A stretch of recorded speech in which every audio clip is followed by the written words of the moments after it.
Hello guys, welcome to agro study. आज हम करेंगे सॉइल साइंस के कुछ most important questions with their explanations. So the first question is A horizon of the soil also designated as. A horizon जो soil का होता है उसे हम और किस नाम से जानते हैं? तो जैसा कि आप देख सकते हैं, ये रहा सॉइल प्रोफाइल। इसमें टोटल 6 होराइजन्स, 6 मास्टर होराइजन होते हैं, ओ ए ई बी सी और आर होराइजन्स। तो ई होराइजन, जिसे हम एलिवेटेड होराइजन कहते हैं, इसे ही हम ए होराइजन के रूप में डेजिग्नेट कर सकते हैं। या ई होराइजन जो होता है ए होराइजन का पार्ट होता है। एक्चुअल में ये होराइजन जो होता है, इसमें हमारा डिफरेंट टाइप्स के मिनरल्स होते हैं जो लीच डाउन होकर के ए होराइजन से बी होराइजन की तरफ मूव करते हैं। नेक्स्ट क्वेश्चन इज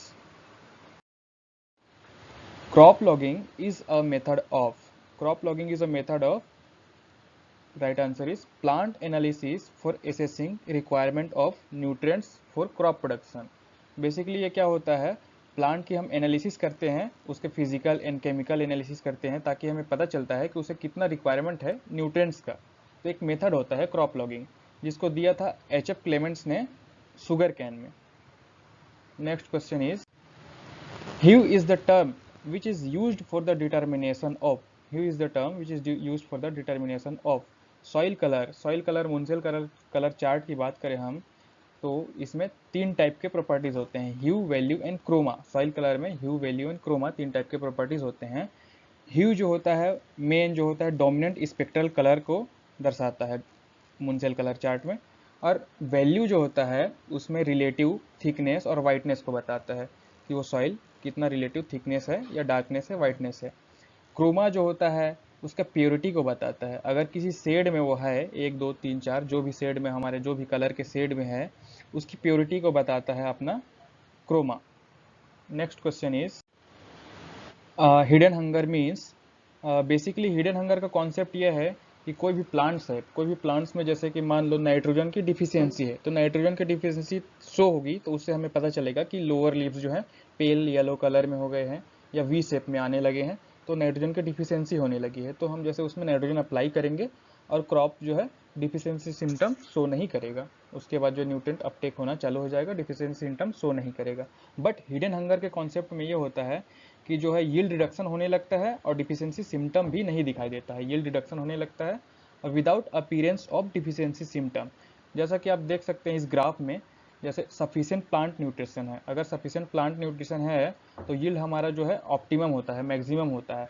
बट एक पॉइंट के बाद जो है यील्ड में रिडक्शन होने लगता है और डिफिशियंसी सिम्टम भी हमको शो नहीं होता है, डिफिशियंसी सिम्टम विजिबल नहीं होता है और यील्ड का रिडक्शन होने लगता है। यही वो पॉइंट होता है जिसपे हिडन हंगर बोलते हैं, जिसको हिडन हंगर बोलते हैं, जहाँ पे डिफिशियंसी सिम्टम शो नहीं होती है।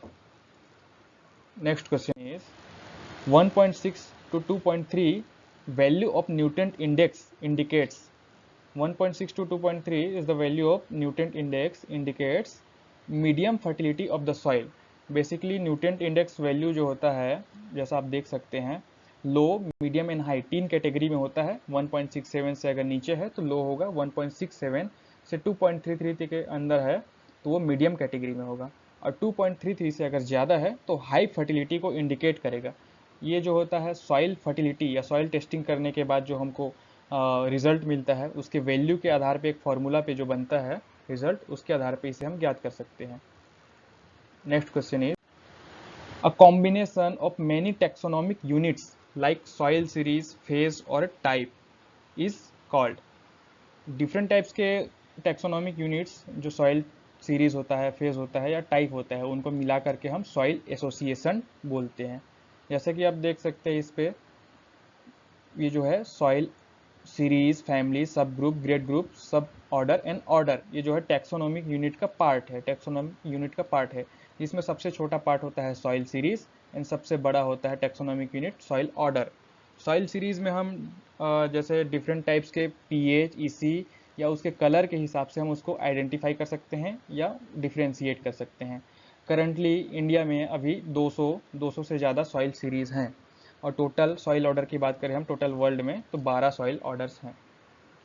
Next question is a soil which has pH more than 8.5, ESP more than 15 and electrical conductivity less than 4 millimhos per centimetre at 25 degree Celsius is called. जैसा यहाँ पे देख सकते हैं आप, pH हाई है तो एल्कलाइन सॉइल हो सकता है, ESP भी हाई है या और EC लेस देन 4 है, बेसिकली ये क्या होगा, एल्कलाइन सॉइल होगा। अब इसका क्लासिफिकेशन जैसे कि हम देखते हैं सॉल्ट अफेक्टेड सॉइल्स का, तो यहाँ पे आप देख सकते हैं सलाइन सॉइल। सलाइन सॉइल में इलेक्ट्रिकल कंडक्टिविटी 4.0 से ज़्यादा है, 4.0 से ज़्यादा रहेगी। जहाँ पे सॉल्ट्स ज़्यादा रहेंगे वो सलाइन सॉइल होगी। बाकी चीज़ें जो है ESP, exchangeable sodium percentage, sodium absorption ratio and soil pH तीनों लेस रहेंगे, तो ये क्या होगी, saline soil. But sodic soil की अगर हम बात करें तो यहाँ पे सोडिक सॉइल में pH ज़्यादा होगा। pH ज़्यादा होगा, क्यों ज़्यादा होगा, क्योंकि यहाँ पे सोडियम के आयंस होंगे और ESP और सार ज़्यादा होगा। चूँकि यहाँ पे साल्ट्स कम होंगे तो यहाँ पे EC क्या होगा, 4 से कम होगा। अब हम सेलाइन सोडिक, जो सेलाइन सोडिक सॉल्ट अफेक्टेड सॉइल से जो मिक्सचर है सेलाइन सॉइल का भी और सोडिक सॉइल का भी, तो इस पे सेलाइन है, जहाँ यहाँ पे सेलाइन है मीन्स इट मीन्स यहाँ पे सॉल्ट्स भी ज़्यादा होंगे, और ये सोडिक है इट मीन्स यहाँ पे सार और ESP, sodium absorption ratio and ESP दोनों ज़्यादा होंगे 15 एंड 13 से। बट यहाँ पे pH जो होता है वेरिएबल हो सकता है, ये डिपेंडेंट हो सकता है। pH डिपेंडेंट इसलिए होता है क्योंकि यहाँ पे हम अगर 8.5 से ज़्यादा pH है तो यहाँ पे सोडियम के आयंस होंगे या सोडियम के सल्फेट्स होंगे। बट अगर 8.5 से कम pH है तो वहाँ पे कैल्शियम एंड मैग्नीशियम के सॉल्ट्स प्रेजेंट हो सकते हैं। Next question is, a vertical section of soil body which shows different layer is known as.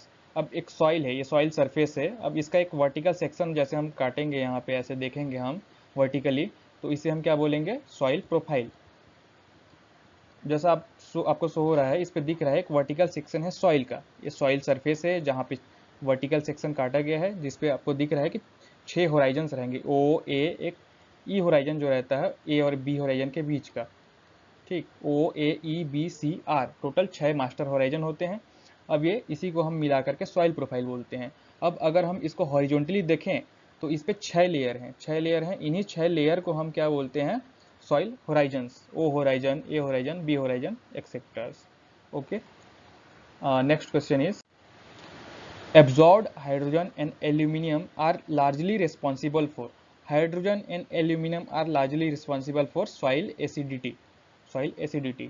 Basically यहाँ पे होता क्या है, निगेटिव चार्ज क्ले है, जो क्ले पार्टिकल्स हैं वो हमेशा निगेटिव चार्ज होते हैं। अब यहाँ पे बेसिक केटायंस आपको नज़र आ रहे होंगे, यहाँ पे कोई एल्यूमिनियम पार्टिकल्स नहीं है तो इसका pH थोड़ा सा लाइटली ज़्यादा होगा। बट यहाँ पे अगर हम एल्यूमिनियम देखें, एल्यूमिनियम का पार्टिकल्स आने लगे या फिर हाइड्रोजन आयंस आने लगे तो यहाँ पे क्या होगा, pH कम होने लगेगा। बट ज़्यादा मात्रा में एल्यूमिनियम एंड हाइड्रोजन यहाँ पे आने लगे, डोमिनेट करने लगे, तो यहाँ पे pH क्या होगा, कम होने लगेगा। तो सॉइल एसिडिटी को डोमिनेशन देने लगेगा, कौन, हाइड्रोजन एंड एल्यूमिनियम के आयंस।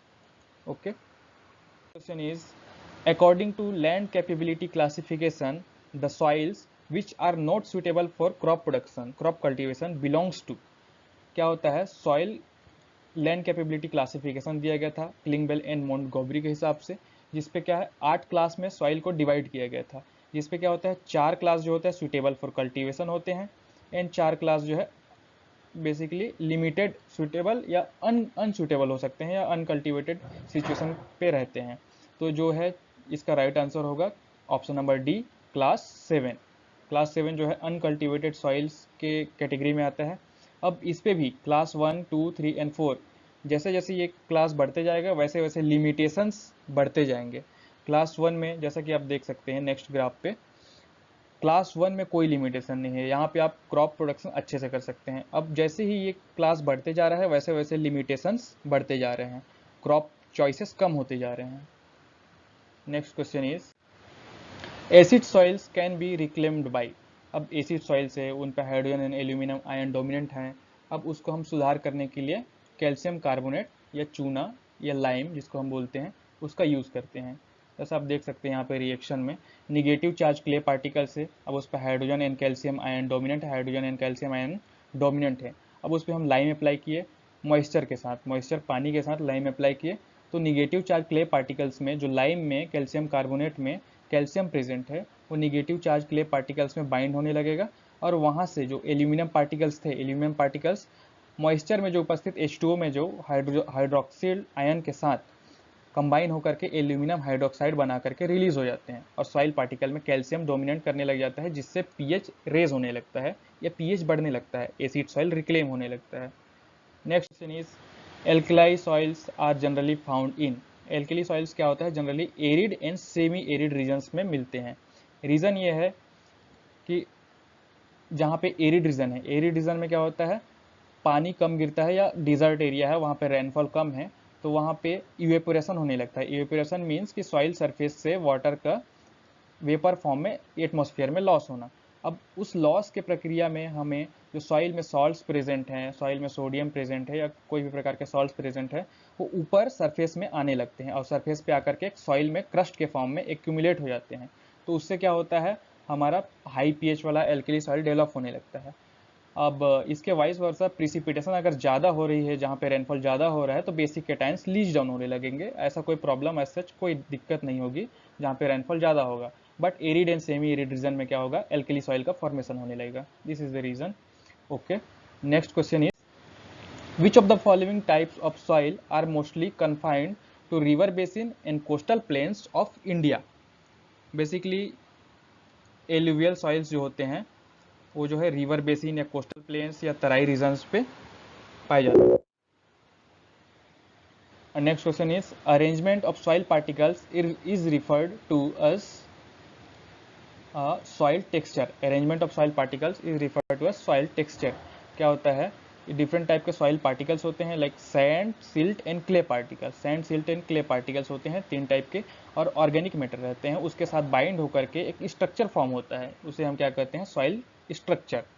अब सॉइल टेक्सचर की अगर हम बात करें तो सॉइल टेक्सचर में क्या होता है, सिल्ट, सैंड एंड क्ले का परसेंटेज कितना है, रिलेटिव प्रोपोर्शन कितना है, उस 100% को कंप्लीट करने के लिए उसे हम सॉइल टेक्सचर बोलते हैं, जिसका डेफिनेशन होता है soil texture is known as relative proportion of sand, silt and clay.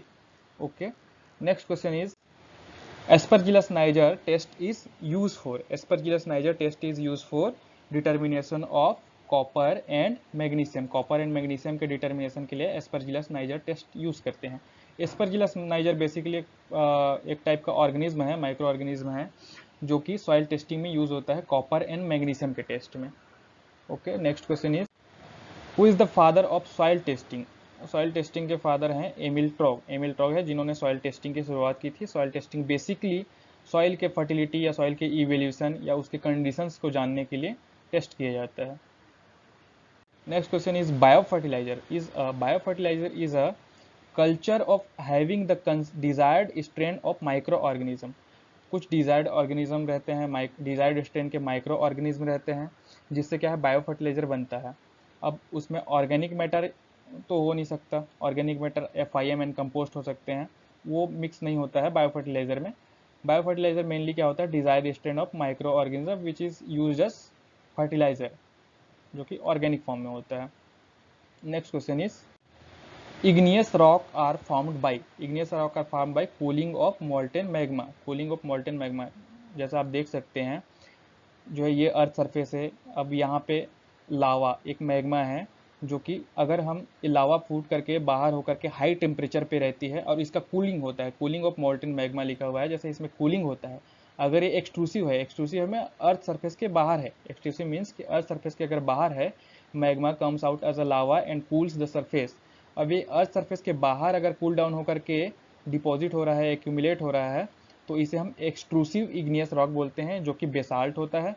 And अगर ये मैग्मा सरफेस के नीचे ही अगर ये एक्यूमुलेट होता है, मोल्टेन मैग्मा जो है कूल डाउन होकर के एक्यूमुलेट होता है, तो इसे हम इग्नियस इंट्रूसिव इग्नियस रॉक बोलते हैं, जो कि जिसे हम ग्रेनाइट के रूप में जानते हैं। Next question, bone meal is well suited for. अब जैसा कि आप जानते हैं बोन्स या हड्डी, जिसमें मेनली क्या होता है, कैल्शियम प्रेजेंट होता है। अब कैल्शियम जो है एसिडिक सॉइल के रिक्लेमेशन के लिए यूज किया जाता है। Bone meal is basically use for acidic soil reclamation. Next question is clay are classified as. अब जितने भी सिलिकेट क्ले होते हैं टाइप 1:1 टाइप के, 2:1 टाइप के, सारे जो है सेकेंडरी मिनरल्स के कैटेगरी में आते हैं, जो कि प्राइमरी मिनरल्स फेल्सपार या जितने भी ऑर्थोक्लेस फेल्सपार वगैरह होते हैं, उनके वेदरिंग के थ्रू ही हमें मिलते हैं। डिफरेंट टाइप के सेकेंडरी मिनरल्स जो है सिलिकेट क्ले मिनरल्स जिसको हम बोलते हैं। अब ये जो है डिफरेंट टाइप्स के होते हैं। 1:1 टाइप में केओलिनाइट एंड हाइलोसाइट होता है, 2:1 टाइप में स्मेक्टाइट, वर्मिकुलाइट, माइकानिलाइट and so on others. Okay, thanks